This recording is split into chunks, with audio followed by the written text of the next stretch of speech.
Bonjour à tous, alors on se retrouve aujourd'hui pour une nouvelle vidéo dans laquelle je vous présente mon bullet journal, donc quel carnet j'ai choisi, et quelques idées de pages à réaliser si jamais vous cherchez de l'inspiration. Donc déjà pour ce qui est de la présentation de ce carnet, il fait 16,2 cm de large pour 21,5 cm de hauteur, donc c'est un format A5, moi ça me convient parfaitement.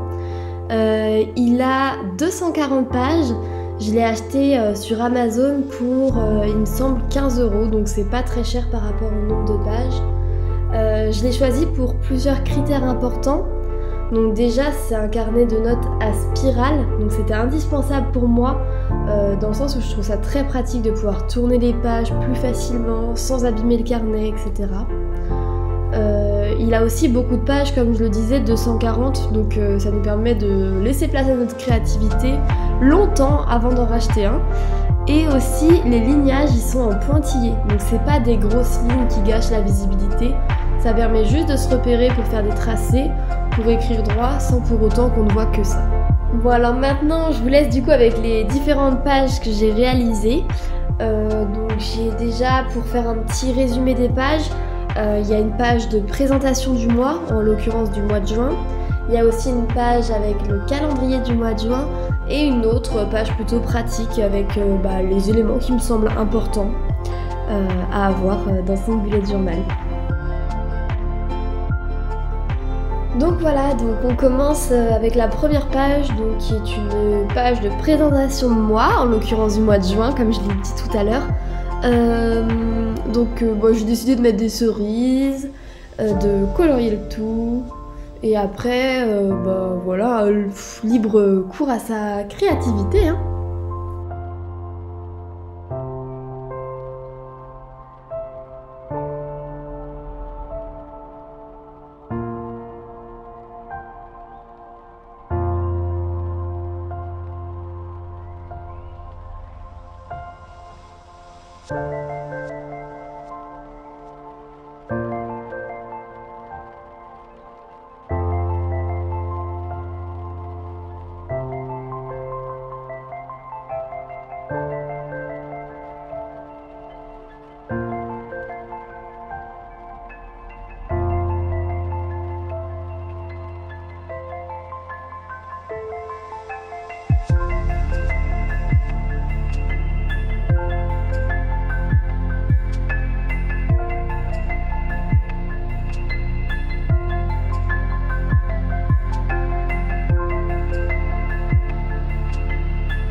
Alors maintenant on passe à la réalisation de la deuxième page du coup.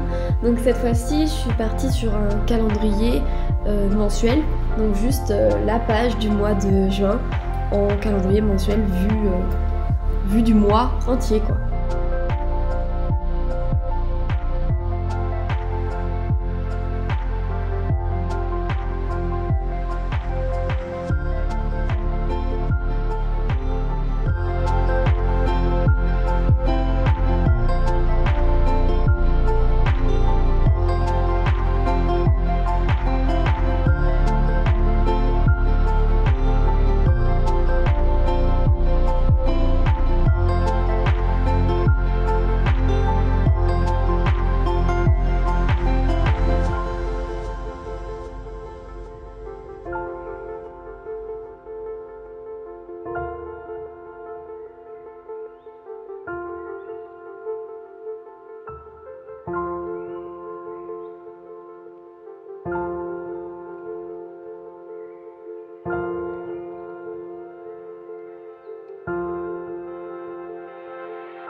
Alors du coup, tout en bas, j'ajoute également un petit encadré pour mettre des notes. Et puis comme vous avez pu le voir, je n'ai pas oublié d'inscrire la fête des mères.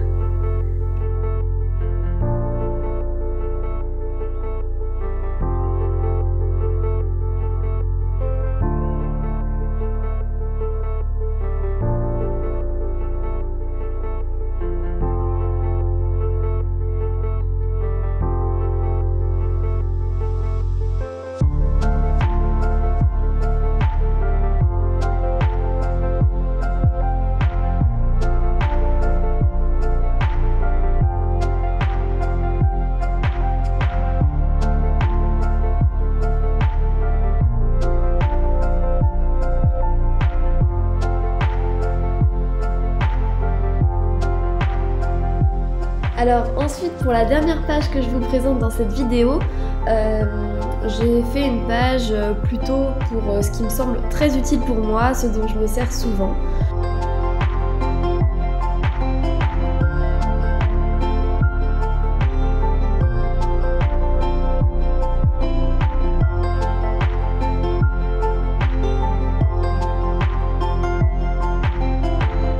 Donc j'ai fait un encadré pour une to-do list. Donc comme ça me permet de voir ce que j'ai à faire pendant le mois de juin. J'ai aussi fait un encadré du coup avec des objectifs, ce qui peut me motiver à réaliser des choses pendant ce mois-ci, par exemple du sport, etc. J'ai aussi fait un petit endroit pour les achats, parce que c'est vrai que des fois il y a des achats à ne pas oublier pendant une période, ou même pour se faire plaisir, pour noter ses envies.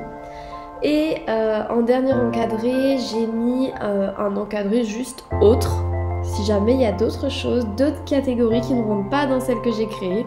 Donc voilà, ça me semblait important. Donc j'ai mis ce qui me semblait important, mais après, libre à vous de faire ce qui vous est utile en fait.